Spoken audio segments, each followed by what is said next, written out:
My daughter showed up at home covered in bruises. When I found out her husband was the culprit, we made a plan. She lured him to a meeting, but I was the one who showed up in her place. To teach him a lesson he would never forget. I'm glad to have you here. Follow my story until the end and comment the city you're watching from so I can see how far my story has reached. I'm James, and at 61 years old, I thought I had seen everything life could throw at me. 25 years in the military, 2 tours overseas, raising a daughter as a single father after my wife passed when Haley was just 12. I believed I could handle anything, but nothing, absolutely nothing, prepared me for what I discovered about my daughter's marriage. It started with small things that didn't sit right with me. Haley had always been the type to call me 3 times a week, sometimes more. We talk about everything from her job at the local elementary school to her weekend plans. But over the past 6 months, those calls had become sporadic, then forced, then almost non-existent. When she did call, her voice sounded different. Strained. Like she was reading from a script with someone listening in the background. I'd ask her direct questions about her life, and she'd give me these vague, rehearsed answers that made my gut twist with concern. The first real warning sign came on a Tuesday evening in October. I was in my workshop, sanding down an old rocking chair I was restoring for a neighbor when my phone rang. Haley's name flashed on the screen, but when I answered, all I heard was muffled crying. "Haley, what's wrong, sweetheart?" There was a long pause, then sniffling. "Nothing, Dad. I just wanted to hear your voice." That wasn't my daughter. Haley had always been direct, even as a child. If something was bothering her, she'd tell me straight up. This evasive, frightened version of her voice sent alarm bells ringing in my head. "Are you sure you're okay? You sound upset." "I'm fine, really. I should go. Martin will be home soon and dinner isn't ready." The way she said it, like she was afraid of what would happen if dinner wasn't on the table when Martin arrived, made my blood run cold. But before I could press further, she hung up. I tried calling back immediately. It went straight to voicemail. I tried again an hour later. Same thing. For 3 days my calls went unanswered. When she finally called me back, she acted like nothing had happened, but there was still that strain in her voice, that careful way of speaking that told me she was walking on eggshells. The second warning sign came 3 weeks later. I had driven over to their house unannounced, something I rarely did because Martin had made it clear early in their relationship that he valued their privacy. But my instincts were screaming that something was wrong, and I'd learned to trust those instincts during my years in the service. I knocked on the front door and waited. I could hear movement inside, hushed voices, then footsteps.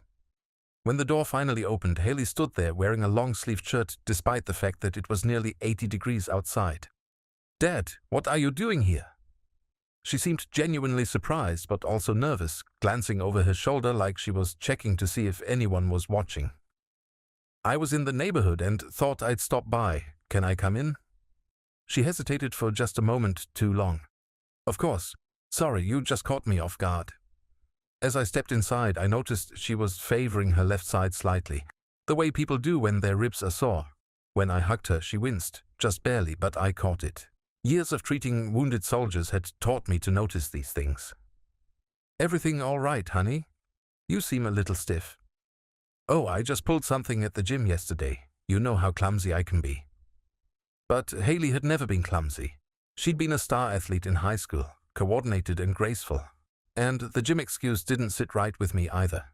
She'd never mentioned joining a gym before. We sat in the living room and I watched her carefully. She kept adjusting her sleeves, pulling them down to cover her wrists. Her hair was styled differently too, swept forward to partially cover her face in a way that seemed deliberate rather than fashionable. When Martin came home 20 minutes later, the entire atmosphere in the house changed. Haley immediately tensed, sitting up straighter, her hands clasping together in her lap, like a child who'd been caught doing something wrong. "James," Martin said with that fake smile he'd perfected, the one that never reached his eyes. "What a surprise. Haley didn't mention you were coming by." "It was spontaneous," I replied, studying his face. "Just wanted to check in on my daughter." "Well, that's sweet, but we actually have plans tonight, don't we, babe?" He looked at Haley expectantly, and I watched her nod quickly. "Yes, we're having dinner with Martin's colleagues. I should start getting ready soon. I stood up, but not before I caught sight of something that made my stomach drop.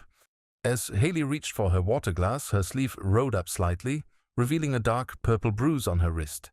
The size and shape were unmistakable to someone who'd seen enough injuries in his lifetime. Those were finger marks. The third and final warning sign came just a week later, and it was the one that shattered any remaining doubt I had about what was happening to my daughter.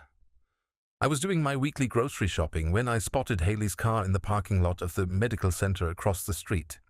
It was unusual because she'd never mentioned having an appointment, and she usually told me about those things. Something compelled me to wait to see if she was okay. 20 minutes later, she emerged from the building, moving slowly, carefully, like every step hurt. She was wearing sunglasses despite the overcast day, and she had that same long-sleeved shirt pulled up high around her neck. I followed her car from a distance, something that went against every instinct I had about respecting my daughter's privacy. But my parental instincts were stronger. She didn't go home.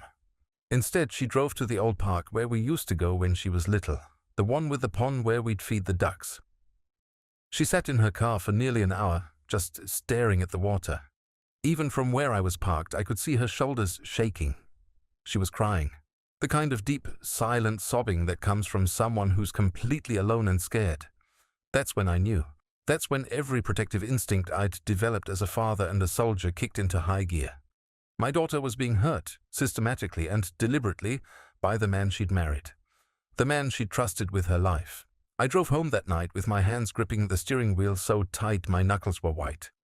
The rage building inside me was unlike anything I'd felt since the war, but this was different. This was personal. This was my child, the little girl who used to fall asleep on my chest while I read her bedtime stories, who trusted me to protect her from everything bad in the world. And I had failed her. She was suffering, probably had been for months, and she felt like she couldn't even tell me about it. But that was about to change. Because Martin had just made the biggest mistake of his life. He'd hurt my daughter, and he was about to learn exactly what happened to people who made that particular error in judgment. The next few weeks were the longest of my life. I had to act normal, pretend I didn't know what was happening, while every fiber of my being screamed at me to confront Martin directly. But 25 years in the military had taught me patience, strategy, and the importance of knowing your enemy before making a move. So I watched. I studied. I learned everything I could about Martin Caldwell, the man who was systematically destroying my daughter's life. I started by sitting in my truck outside the accounting firm where Martin worked. I told myself I was just trying to understand his daily routine, but really, I was trying to understand him. How does someone become the kind of man who hits women? What kind of person looks at someone they're supposed to love and chooses to hurt them? Martin left work every day at exactly 5:30. Not 5:25, not 5:35. 5:30 on the dot. He drove a silver sedan that he kept meticulously clean, and he always stopped at the same gas station on his way home to buy a pack of cigarettes and an energy drink, the same brand, every single day. I followed him to a bar called Murphy's on Thursday nights, where he'd sit alone for exactly 1 hour, drinking 2 beers and watching whatever sport was on the television. He never talked to anyone unless they spoke to him first, and even then, his responses were curt, dismissive. He had the demeanor of someone who thought he was better than everyone around him. But it was watching him at home that really opened my eyes to who Martin truly was. I parked across the street from their house one Saturday morning, hidden behind a large oak tree, and watched through binoculars as Martin worked in their front yard. When Haley came outside to bring him a glass of water, I saw it happen. She approached him carefully, almost apologetically, holding the glass out like an offering. Martin looked at her for a long moment, then said something that made her entire body tense. He didn't take the water. Instead, he said something else, his voice low but clearly angry based on his body language. Haley's shoulders slumped and she turned to go back inside. That's when Martin grabbed her arm, not gently, and pulled her back. From my position across the street, I could see him speaking to her in sharp, controlled bursts, his face inches from hers. Haley nodded rapidly, like she was agreeing to whatever demands he was making. When he finally let go of her arm, she practically ran back to the house. Martin went back to his yard work like nothing had happened, but I could see the satisfied smirk on his face. He enjoyed having that power over her. He got off on making her afraid. The most disturbing observation came 3 days later when I saw them together at the grocery store. I was 2 aisles over, pretending to study pasta sauce labels, when I heard Martin's voice cutting through the ambient noise of the store. "I told you to get the wheat bread, not white. Do you ever listen to anything I say?" "I'm sorry, I thought you said white bread. Let me go change it." "Don't bother. We'll just add it to the list of things you screwed up this week." I peered around the corner and watched as Haley's face crumpled slightly before she forced it back into a neutral expression. Martin continued talking to her in that same condescending tone, criticizing her choices, questioning her intelligence, making her defend herself over bread. But what struck me most was how she responded. My daughter, who had once been confident enough to argue with her high school principal about an unfair grade, who had stood up to bullies who picked on smaller kids, was now apologizing for existing. She was constantly saying sorry, constantly looking to Martin for approval before making the smallest decisions. He had broken her spirit systematically, probably over months or years, until she genuinely believed that everything wrong in their relationship was her fault. That night I did something I never thought I'd do. I called my old friend Danny, who now worked as a private investigator. I needed to know more about Martin's history, needed to understand if this was a pattern or if my daughter was his first victim. "Danny, I need a favor, and I need it kept quiet." "What kind of favor, James?" "Background check, deep dive. Guy named Martin Caldwell works at Henderson and Associates accounting firm. I need to know everything about him, especially his relationship history." Danny was quiet for a moment. "This about Haley?" I'd known Danny since basic training. He could read people like books, and he'd always been protective of Haley since she was little. "Yeah, it's about Haley." "And Danny? Time is important here. I'll have something for you by tomorrow night." The file Danny brought me the next evening was thicker than I'd expected, and every page made my blood run colder. Martin had been engaged once before to a woman named Sarah Chen. The engagement had ended abruptly, and Sarah had moved to another state immediately afterward. Danny had managed to track her down and convince her to talk off the record. Sarah's story was sickeningly familiar. It had started with small criticisms, little comments about her appearance, her job performance, her friends. Then came the isolation, subtle at first, then more aggressive. Martin would create conflicts with her family, make her feel guilty for spending time with friends, convince her that he was the only person who really understood her. Then came the physical abuse. A shove here, a grabbed wrist there, always followed by apologies and promises that it would never happen again. Until it did happen again. And again, each time a little worse than the last. Sarah had finally escaped when Martin threw her down a flight of stairs during an argument about her wanting to visit her sick mother. She'd spent 4 days in the hospital with a concussion and 2 broken ribs. When she was released, she packed everything she could fit in her car and drove straight to her brother's house in Oregon. She'd been there ever since, too afraid to come back to Texas. The pattern was identical to what I was seeing with Haley. Martin was methodical, calculated. This wasn't about anger management or stress from work. This was about control, about finding women who were kind and trusting and systematically breaking them down until they became shadows of themselves. But there was something else in the file that caught my attention. 3 restraining orders filed against Martin over the past 8 years, all by different women, all eventually dropped when the women moved away or stopped pursuing the cases. Danny had included a note that 2 of the women had been contacted but refused to speak on the record, clearly still afraid of him even years later. This man was a predator, plain and simple, and predators don't stop hunting unless they're stopped. I closed the file and sat in my living room staring at the photos of Haley that covered my mantelpiece. Pictures of her graduation, her first day as a teacher, her wedding day where she'd looked so happy and hopeful. Martin had stolen all of that from her, piece by piece, until she was afraid to even call her own father without checking with him first. The rage I felt wasn't the hot, impulsive anger that makes people do stupid things. This was cold, calculating fury, the kind that had kept me alive in combat situations where thinking clearly was the difference between coming home and not coming home. Martin thought he was smart, thought he'd found another victim he could control and terrorize without consequences. He'd chosen wrong this time. He'd hurt the one person in the world I would do anything to protect, and he was about to learn what happened when you made an enemy of someone who had spent decades learning how to eliminate threats. But I needed more than just knowledge. I needed an opportunity, a way to get Martin alone where there would be no witnesses, no interruptions, no chance for him to run or call for help. I needed him to make a mistake, to give me the opening I was looking for. And based on everything I'd learned about his psychology, his need to control and dominate, I was betting that opportunity would come sooner rather than later. Men like Martin always escalated. They pushed boundaries until someone pushed back, and when that someone was me, he was going to discover that some people push back harder than he ever imagined possible. The call came on a Thursday evening while I was cleaning my rifle in the garage. I'd been maintaining my weapons more frequently lately, partly out of habit, but mostly because it helped me think clearly about what needed to be done. When my phone rang and I saw Haley's name, I answered immediately, but what I heard on the other end made my blood turn to ice. She was crying.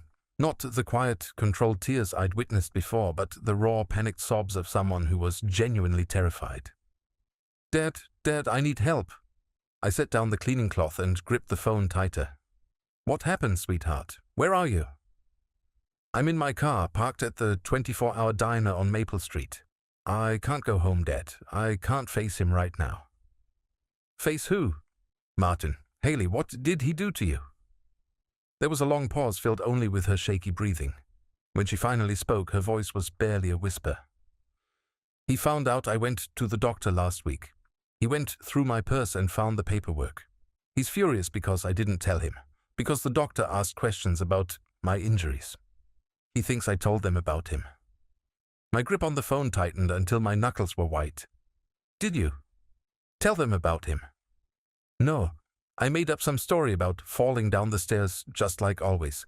But Martin doesn't believe me. He says I'm trying to embarrass him, trying to make him look bad. He's been screaming at me for 2 hours, calling me names, throwing things. I had to get out of there. I was already grabbing my keys, heading for my truck. "Stay where you are, I'm coming to get you. We're going to figure this out together." "No, Dad, you can't. If Martin finds out I called you, if he thinks I'm talking to people about our marriage, he'll—" She trailed off, but I could hear the fear in her voice. "He'll what, Haley?" Another long pause. "He said if I ever embarrassed him again, if I ever made him look bad to other people, he'd make sure I regretted it for the rest of my life." And Dad, the way he said it, the look in his eyes, I believe him. I was backing out of my driveway now, phone pressed to my ear, every protective instinct I had screaming at me to get to my daughter as fast as possible. "Listen to me very carefully, Haley. That man does not get to threaten you. He does not get to control you with fear. You are my daughter, and I will not let anyone hurt you. You don't understand, Dad. He's not like other people. When he gets angry, really angry, there's something wrong with his eyes, like he's not even human anymore. He enjoys it. He enjoys making me scared." Those words hit me like a physical blow. My daughter was living with a monster, and she was so beaten down that she thought it was normal, that she deserved it somehow. "Where is he now?" "Still at the house, I think. He was drinking when I left, getting angrier and angrier. He kept saying I was going to pay for disrespecting him, that he was going to teach me a lesson I'd never forget." The predator in Martin was escalating, just like I'd expected. Men like him always pushed until they went too far, until they made the kind of mistakes that gave people like me the opportunity we were waiting for. "Haley, I want you to drive to my house right now. Stay there tonight. Tomorrow we're going to deal with this properly." "I can't, Dad. He'll expect me to come home. If I don't show up, he'll come looking for me, and if he finds me at your house." "Then let him come. I've been waiting for an excuse to have a conversation with Martin." "No." Her voice was sharp with panic. "You don't know what he's capable of. He's already told me what will happen if my family gets involved in our marriage. Please, Dad, I just need to think. I need to figure out what to say to him when I go back." That's when it hit me. She was planning to go back.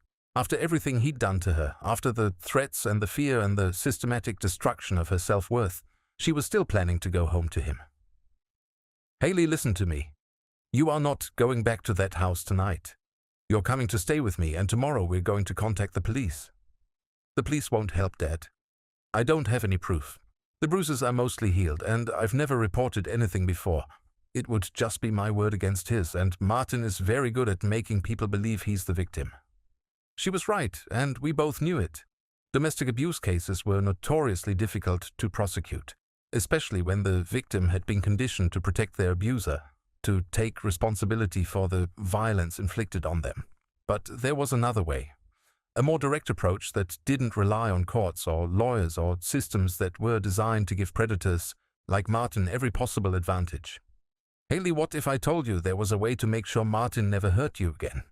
A way to make sure he understood that touching you would have consequences he couldn't escape. Dad, what are you talking about? I pulled into the diner parking lot and spotted her car immediately. She was slumped over the steering wheel, phone pressed to her ear, looking smaller and more fragile than I'd seen her since she was a child. We'll talk about it inside. Come on, let's get you some coffee and figure this out together. 20 minutes later, we were sitting across from each other in a corner booth, 2 cups of coffee growing cold between us while I studied my daughter's face in the harsh fluorescent light. The bruises were fading but still visible if you knew what to look for. A yellowish mark along her jawline, the remnants of finger-shaped bruises on her wrist, the way she held her left side like her ribs were still tender. Tell me everything, Haley. From the beginning. When did this start? She stared into her coffee cup for a long time before speaking. It was so gradual at first.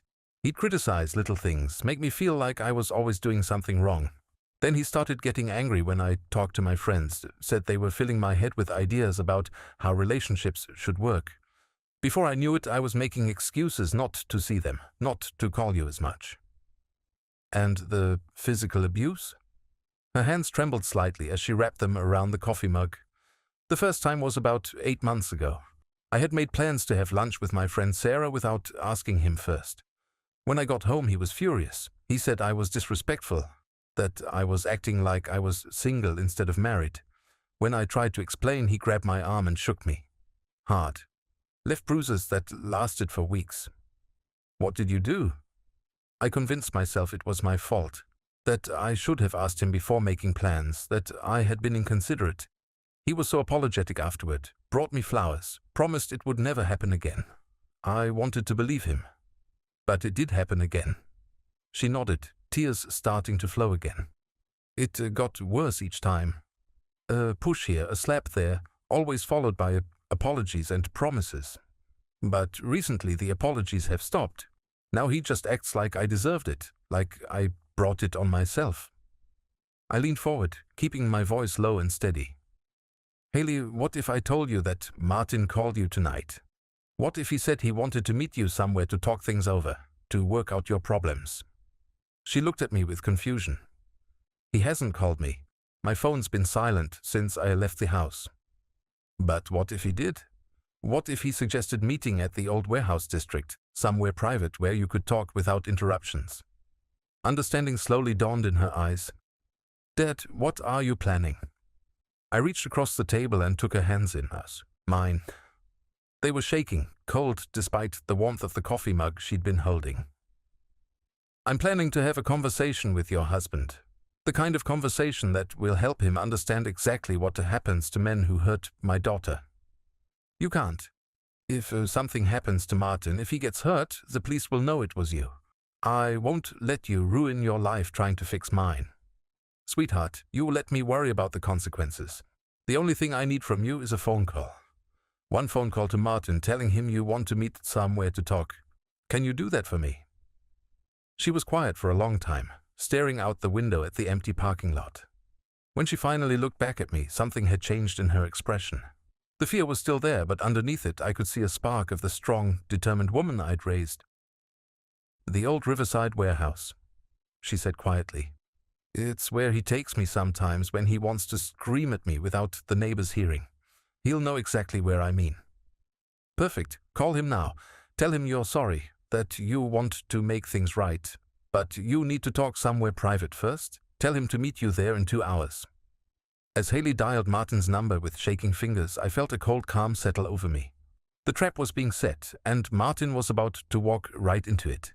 He thought he was meeting a broken, apologetic wife who would submit to whatever punishment he had planned. Instead, he was going to meet me, and I was going to teach him exactly what happened to predators who made the mistake of hunting in my family. The conversation was brief.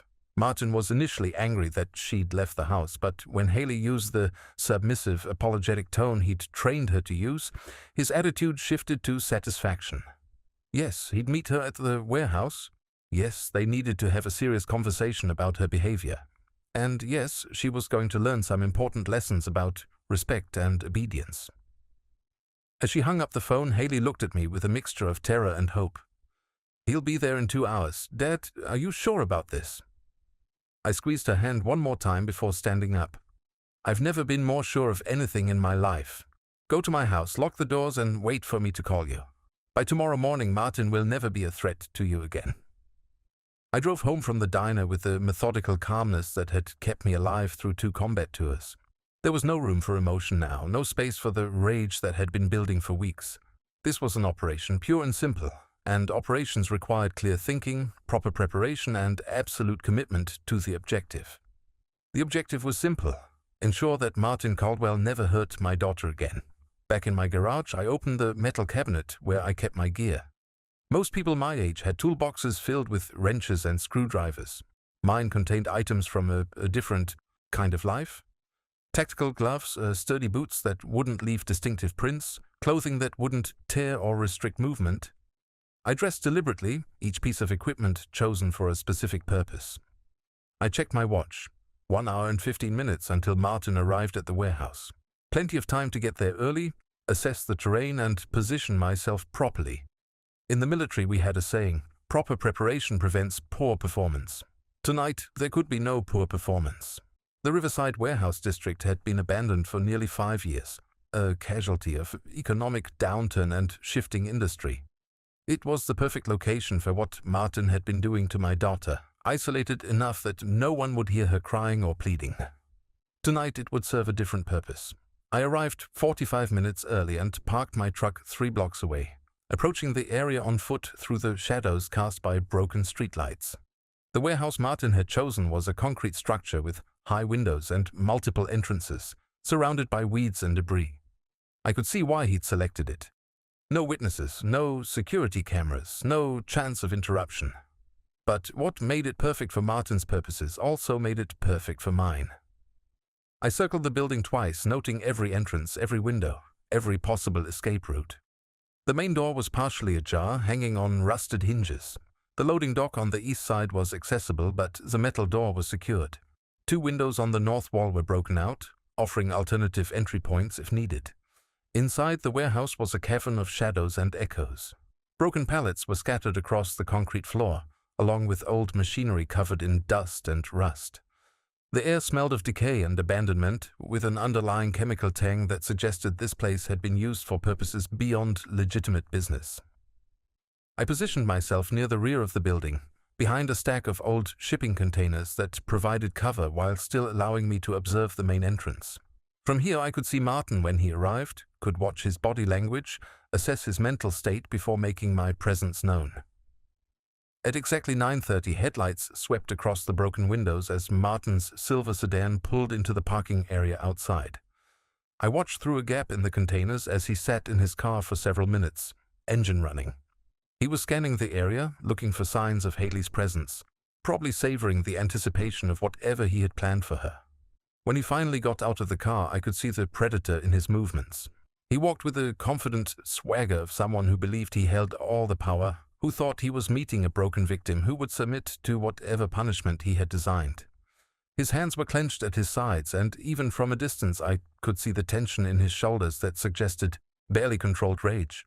Martin approached the warehouse entrance slowly, calling out in a voice that dripped with false concern and genuine threat.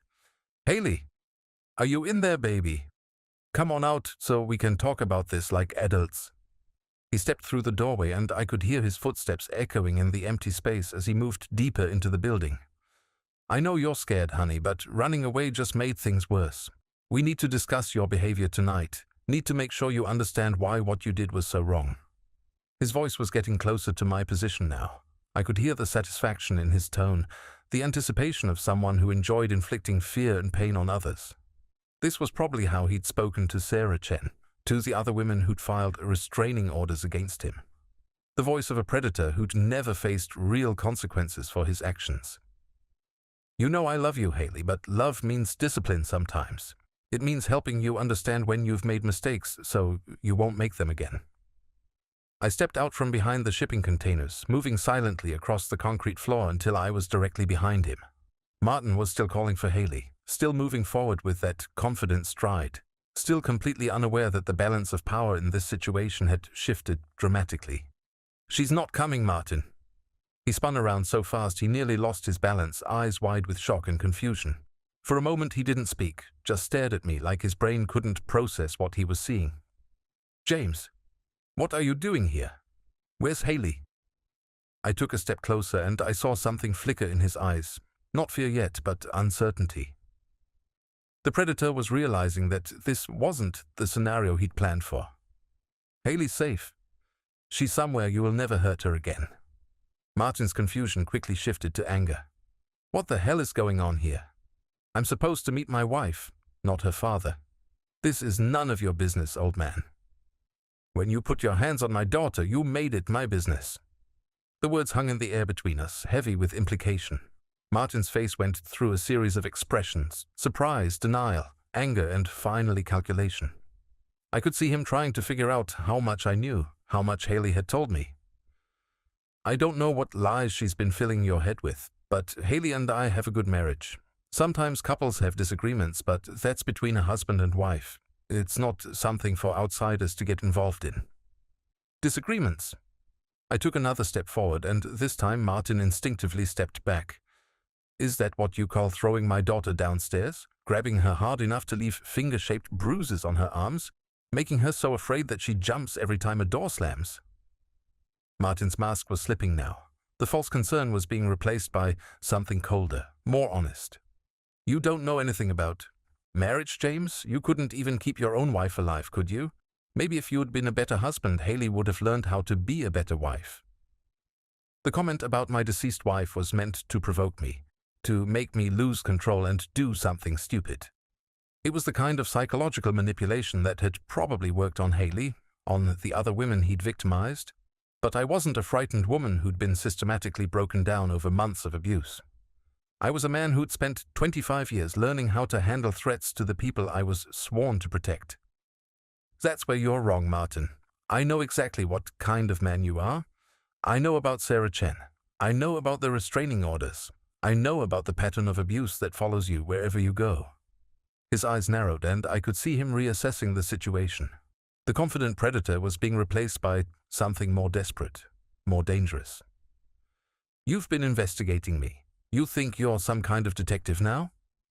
I think I'm a father who's tired of watching his daughter suffer because of a coward who gets off on hurting women." Martin's hands clenched into fists at his sides. "Careful, old man. You're in no position to be making accusations. This is private property, and you're trespassing. I could call the police right now." I smiled, and I could see that my expression unsettled him more than my words had. "Go ahead. Call them. Tell them you're here to meet your wife so you can punish her for going to the doctor without your permission. Explain to them why you chose this particular location for your conversation." We stared at each other across the concrete floor, two men who understood exactly what was at stake. Martin was beginning to realize that he wasn't in control of the situation, that for the first time in his life he was facing someone who wasn't afraid of him. "What do you want, James?" "I want you to understand something very clearly. My daughter is done being your victim. She's done living in fear, done making excuses for your behavior, done believing that she deserves to be treated like a punching bag. And if I don't agree with your assessment..." I took one final step forward, close enough now that Martin had to crane his neck slightly to look up at me. Close enough that he could see the absolute certainty in my eyes. "Then you and I are going to have a different kind of conversation. The kind that helps you understand exactly what happens to predators who make the mistake of hunting in my family." Martin's breathing was getting faster now, shallow and quick. He was finally beginning to understand that he wasn't the apex predator in this situation. For the first time in his adult life, he was facing someone who was bigger, stronger, and more dangerous than he was. Someone who had absolutely nothing to lose. "You're threatening me? You think you can intimidate me like I'm some kind of victim? I'm not threatening you, Martin. I'm explaining reality to you.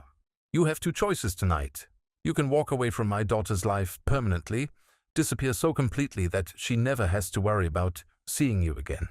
Or you can try to continue being the man you've been and discover what happens when someone fights back. The warehouse fell silent except for the sound of our breathing and the distant hum of traffic on the highway. Martin was staring at me, trying to read my expression, trying to determine if I was bluffing. I wasn't bluffing. The silence stretched between us like a taut wire, each of us waiting for the other to make the first move. Martin's eyes were darting around the warehouse now, looking for escape routes, calculating his options. But I'd been in this building for over an hour. I knew every exit, every hiding spot, every advantage the terrain offered. There were none that would help him. "You're making a mistake, old man," Martin said, his voice trying to project confidence but failing to hide the tremor underneath. "You think you're protecting Haley, but you're just making things worse for her. When this is over, when you're gone, she'll still be my wife, and she'll pay for whatever happens here tonight." That was the moment I knew there would be no reasoning with him, no peaceful resolution. Martin had just threatened to take out his humiliation on my daughter, had made it clear that even if I let him walk away tonight, Haley would suffer the consequences of my intervention. He'd sealed his own fate. "You just made your choice for me," I said quietly. Martin must have seen something change in my expression because he suddenly lunged to his right, trying to reach the broken window I'd noted during my reconnaissance. He was fast for an accountant, but I'd been moving through hostile territory before he was born. I caught him before he made it halfway to the window, grabbing the back of his shirt and spinning him around to face me. His eyes were wide with genuine fear now, the predator finally understanding what it felt like to be prey. "Please," he gasped, stumbling backward until his shoulders hit the concrete wall. "I never meant to hurt her. It just got out of hand sometimes. I can change. I can get help." "You had 8 months to get help, Martin. 8 months while you were breaking my daughter's ribs, leaving bruises on her arms, making her afraid to speak without your permission." I grabbed the front of his shirt with both hands and lifted him slightly off the ground, pressing him against the wall. At 61, I wasn't as strong as I'd been in my 20s, but 25 years of military discipline and manual labor had kept me in better shape than most men my age. More importantly, those same 25 years had taught me exactly how to use whatever strength I had most effectively. "You want to know what it feels like, Martin? You want to understand what you've been putting my daughter through?" I released his shirt and stepped back, giving him just enough space to think he might have a chance. Martin immediately tried to run again, this time toward the main entrance. I let him get almost to the doorway before I caught him again, this time with a tackle that sent both of us crashing to the concrete floor. Martin tried to fight back, throwing wild punches that showed he'd never been in a real fight in his life. I caught his wrist on the second swing, applying just enough pressure to make him understand how helpless he was. "This is what Haley felt like every time you grabbed her," I said, maintaining the pressure until he cried out.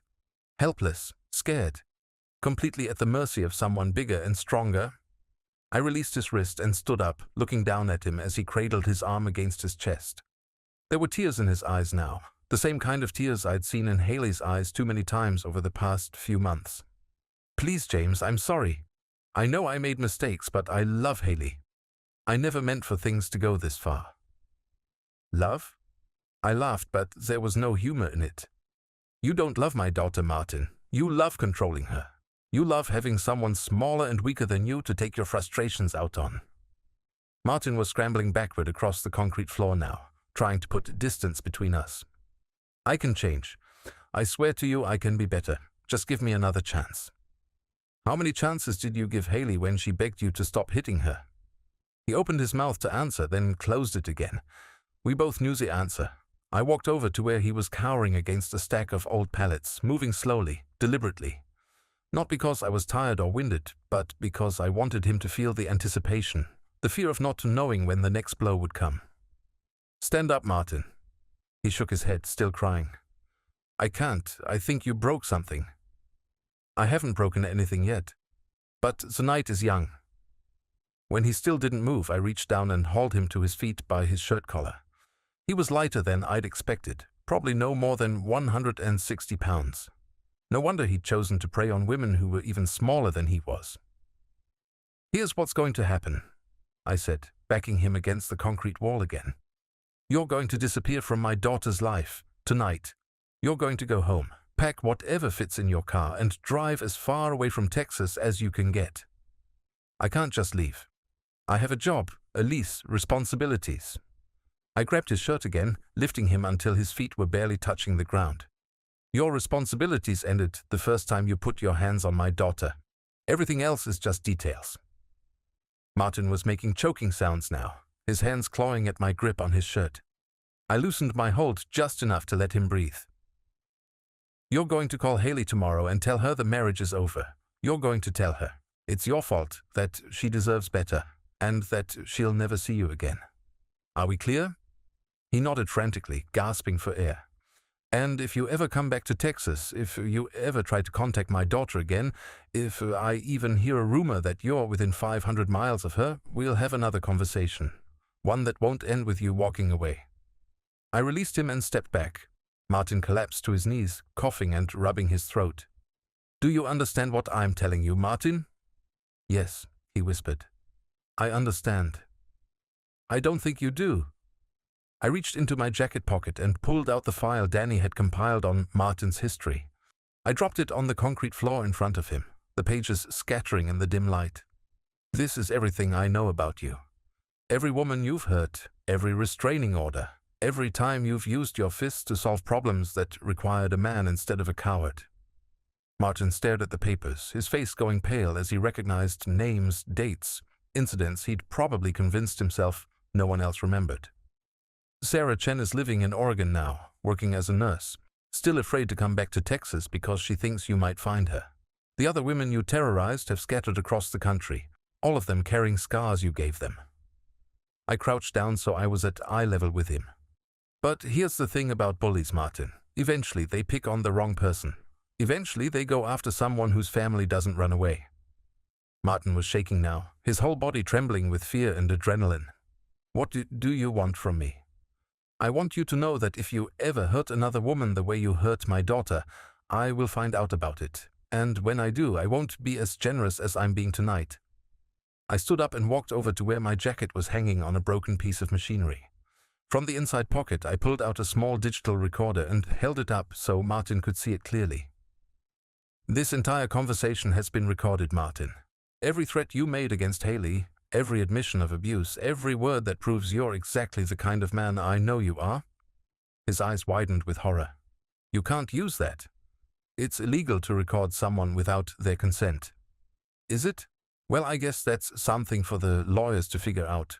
Of course, by the time any legal proceedings get started, copies of this recording will have found their way to your employer, your landlord, your neighbors, maybe even some of those women you thought would stay quiet forever. I put the recorder back in my pocket, watching as the implications sank in. Unless, of course, you follow my instructions exactly. Disappear from Haley's life, leave the state, and never hurt another woman again. Do that and this recording stays locked in my safe. Insurance against you making any more mistakes. Martin struggled to his feet, leaning heavily against the wall. His face was a mess of tears, snot, and genuine terror. For the first time in his adult life, he was experiencing the helplessness he'd inflicted on others. I'll go, he whispered. Tonight. I'll pack my things and leave tonight. Smart choice. I walked toward the warehouse entrance, then turned back to look at him one final time. Martin, the women you hurt before my daughter, they were alone. They had no one to stand up for them, no one to make sure you faced consequences for your actions. That's the only reason you got away with it for so long. I stepped closer and he pressed himself back against the wall. But Haley isn't alone. She has me. And if you ever forget that, if you ever think enough time has passed that it's safe to come back, remember this night. Remember how it felt to be helpless. Remember how it felt to be afraid. I left him there in the darkness, collapsed against the concrete wall, finally understanding what it meant to be the victim instead of the predator. As I walked back to my truck, I felt a weight lifting from my chest that I'd been carrying for months. My daughter was free, and Martin would never hurt her or anyone else ever again. I drove home through empty streets, my hands steady on the steering wheel, my mind clearer than it had been in months. The clock on my dashboard read 11:43, and I knew Haley would be waiting up for me, probably pacing the floor of my living room, worried about what had happened at the warehouse. She was exactly where I'd expected to find her, curled up on my old leather couch with a cup of tea growing cold in her hands. She looked up when I walked through the front door, her eyes searching my face for answers. "Dad, are you okay? You're not hurt, are you?" I sat down beside her, suddenly feeling every one of my 61 years. "I'm fine, sweetheart. Everything went exactly as planned." "What about Martin? Where is he?" "Martin is packing his belongings. By morning he'll be on his way out of Texas, and he won't be coming back." Haley stared at me for a long moment, her expression cycling through confusion, disbelief, and something that might have been hope. "What did you do to him?" I explained the situation to him in terms he could understand. He's decided that leaving town permanently is in his best interest. She was quiet for several minutes, processing what I'd told her. When she finally spoke, her voice was barely above a whisper. "Is it really over? Is he really going to leave me alone?" I reached over and took her hands in mine. They were still shaking slightly, but not with fear this time. "It's over, Haley. Martin will never hurt you again. I promise you that." The tears came then, not the terrified sobs I'd heard so many times over the past few months, but tears of relief. She collapsed against my shoulder, and I held her the way I used to when she was little and had nightmares. "I was so scared, Dad. Not just of him, but of what would happen if I tried to leave. He made me believe that no one would help me, that everyone would think it was my fault. None of this was your fault, sweetheart. Not one single bit of it. But I stayed.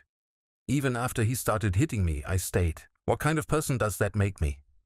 I pulled back so I could look at her face, making sure she could see the absolute conviction in my eyes. "It makes you human. It makes you someone who wanted to believe that the person you married was capable of change, capable of love. There's nothing wrong with that hope, Haley. The problem was never with you." We sat together in the quiet comfort of my living room, and for the first time in months I could see my real daughter starting to emerge from behind the shell of fear Martin had built around her. The phone call came the next morning at exactly 9 o'clock. Haley was in my kitchen making breakfast when her cell phone rang. She looked at the caller ID and went pale. "It's Martin." "Answer it," I said, moving to stand beside her. "But put it on speaker." Her hand shook as she accepted the call. "Haley." Martin's voice was hoarse, strained, nothing like the confident predator who'd walked into that warehouse 12 hours earlier. "I'm here. I'm calling to tell you that our marriage is over. I'm leaving Texas today, and I won't be coming back." There was a long pause. I could see Haley struggling to find words, to process the fact that her nightmare was actually ending. "I don't understand. What happened last night? Where did you go after you'd left the house?" "That doesn't matter anymore. What matters is that you deserve better than what I've given you. You deserve someone who treats you the way you should be treated." Another pause. Martin's voice cracked slightly when he continued. "I'm sorry, Haley, for everything. For the way I treated you, for the things I said, for making you afraid in your own home. You didn't deserve any of it." I could see the confusion in my daughter's eyes. This wasn't the Martin she'd been living with, the man who never apologized, who always found ways to make his abuse her fault. "Martin, I don't know what to say." "Don't say anything. Just know that you're free. You can go back to being the person you were before you met me. You can call your friends again, visit your father whenever you want, make decisions without asking permission. You can live your life." "Where will you go?" "Far away. Somewhere I can't hurt you anymore. Goodbye, Haley." The line went dead. Haley stared at her phone for a long moment before setting it down on the kitchen counter. "He's really gone. He's really gone." 3 weeks later, I was in my workshop sanding the final coat of varnish on a rocking chair when Haley walked in carrying 2 cups of coffee and wearing an expression I hadn't seen in over a year. She was smiling. Really smiling, not the careful, forced expression she'd worn around Martin, but the genuine, radiant smile that had been missing from her face for so long. "I got a call from the school district today," she said, settling into the old chair I kept in the corner for visitors. "They offered me the position teaching 4th grade at Riverside Elementary, the one I applied for 6 months ago." "That's wonderful, sweetheart. When do you start?" "Next Monday." The previous teacher had to leave suddenly due to family circumstances. She paused, taking a sip of her coffee. Dad, Martin used to tell me I wasn't smart enough to handle a full classroom by myself. He said the only reason I got hired as a substitute was because they were desperate. I set down my sandpaper and looked at her directly. And what do you think now? I think he was wrong about a lot of things. That afternoon, Haley asked me to drive with her to the house she'd shared with Martin. The landlord had called to say that Martin had broken his lease and disappeared, leaving behind most of his belongings and a month's rent to cover the early termination. I need to get my things, she explained as we pulled into the driveway. My books, my teaching supplies, the photos of Mom. The house felt different now, smaller somehow, less threatening. Martin's presence had been erased so completely it was hard to believe he'd ever lived there at all. His clothes were gone from the closets, his toiletries removed from the bathroom, his controlling influence lifted from every room. In the bedroom, Haley packed her belongings methodically, carefully folding each item as if she were packing for a long journey rather than just moving back home temporarily, which in a way she was. This was the beginning of a new life, one where she wouldn't have to ask permission to visit her father or apologize for having her own opinions. Dad. She was holding a framed photo of her and Martin from their wedding day, both of them smiling at the camera. What should I do with this? I looked at the photo, at the man I'd confronted in that warehouse, at my daughter when she still believed in fairy tales and happy endings. What do you want to do with it? She stared at the picture for a long moment, then walked to the kitchen trash can and dropped it inside. I want to remember who I was before I met him, not who I became when I was with him. 6 months later, Haley had found her own apartment, a bright, cheerful place with big windows and space for the art supplies she'd stopped using during her marriage. She was thriving in her new teaching position, had reconnected with friends she'd lost touch with, and was slowly rebuilding the confidence Martin had systematically destroyed. We were having dinner at my house when she brought up the subject I'd been wondering if she'd ever ask about. Dad, what really happened that night at the warehouse? I'd been prepared for this question for months, had thought carefully about how to answer it. I had a conversation with Martin about the consequences of his actions. He decided that leaving town was his best option. That's all? That's all that matters. She studied my face for a moment, then nodded. I don't need to know the details. I just need to know that it's really over. It's really over, sweetheart. Good. She reached across the table and squeezed my hand. Because I have some news. I've been seeing someone. My protective instincts immediately kicked in. Oh? Tell me about him. His name is David, and he's a teacher at the middle school. He's kind, patient, and he makes me laugh. Real laughter, not the nervous kind I used to do around Martin. I could see the happiness in her eyes, the natural glow that came from being with someone who appreciated her rather than diminished her. And the most important thing about David, she continued, is that he reminds me every day that I have value, that my thoughts and opinions matter, that I deserve to be treated with respect. That's how it should be. I know that now. I might have forgotten it for a while, but you reminded me who I really am. You saved me, Dad. I shook my head. I just gave you back the strength you already had. You saved yourself, Haley. You found the courage to call me that night, to trust me with the truth. That took more bravery than anything I did. As I drove home that evening, I thought about the choices we make when the people we love are in danger. Some people call the police, some hire lawyers, some try to work within systems that don't always protect the innocent. Sometimes, though, the only language a predator understands is force. Sometimes the only way to stop a bully is to show him what it feels like to be afraid. I'd made my choice that night at the warehouse, and I'd do it again without hesitation. Because Martin was gone, Haley was safe, and justice had been served in the most direct way possible. My daughter was free, and that was worth everything.